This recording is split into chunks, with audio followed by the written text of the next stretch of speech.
Hi, it's Debbie Williams here. I'm an NLP trainer and hypnotherapist, and today I'd like to share with you some simple techniques that can get you motivated to do just about anything. Now, the hardest part of doing something is getting started. And see, the normal time when we set goals for ourselves are first of the new year, and we set all these goals that we're going to do and maybe lose weight, get fit, go to the gym, etc, etc. And usually by 3 or 4 weeks we don't continue doing this because we push ourselves to go to the gym 3 or 4 times a week, to eat nothing but lettuce, and then after about 3 weeks or so our brain says, I can't do this, I'm exhausted and there's some cake in the fridge and it's calling me and I want to eat that cake, so sod it, gym or cake, cake has it. And then it's like, oh, all the floodgates open and I carry on eating. And see, we've pushed ourselves and we then link pain to carrying on. Now if you set a simple goal at the beginning of the year, right, I'm just going to do 5 minutes more exercise 3 times a week than I normally do, and that's it.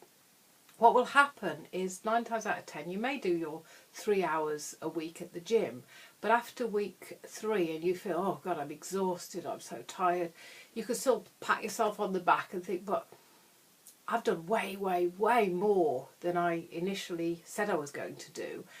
And what's happened is I've lost a bit of weight, I've eaten healthy, and the question to ask here is, what do I need to learn to move on?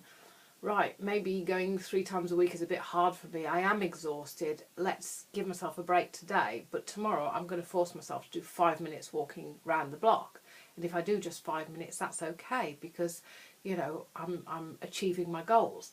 And the cake in the fridge doesn't even come into it because you're focused on making it easy to succeed.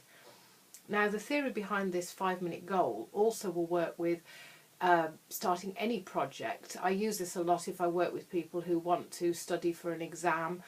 I also give the example of, if you set a goal, right, this week, 3 times this week, I'm going to do 5 minutes of going into that room and I'm going to tidy that room and get something done. What will happen 9 times out of 10, that you'll find that 15 minutes go by and you'll stop and you'll look and you'll think, still a mess, but I can see I'm making progress. Now that starts to reinforce the pattern that, yeah, this is worth doing. So there's growth here rather than pain linked to it. And you can build a habit like this by keeping on. If you do 5 minutes through gritted teeth and you think, ugh, you know, 3.5 minutes left, right, I'll move that box there, I'll move this here, I'll move that there, and you make yourself do 5 minutes, and you can still pat yourself on the back and say, well, I've done what I said I was going to do. But as I said, 9 times out of 10 you'll find that you'll get caught in the momentum. They say emotion follows motion, and motion also follows the emotion of taking the action of acting within a short space of time, of just forcing yourself to do this 5 minute worth of whatever it is. If it's writing something, it's sitting down and looking at the bits of paper and even moving them into some sort of organised groupings. Then what that will do is trigger off ideas to, you know, add a little bit more, and it all starts to come together. So I hope this has been useful, and I hope that you can get things done.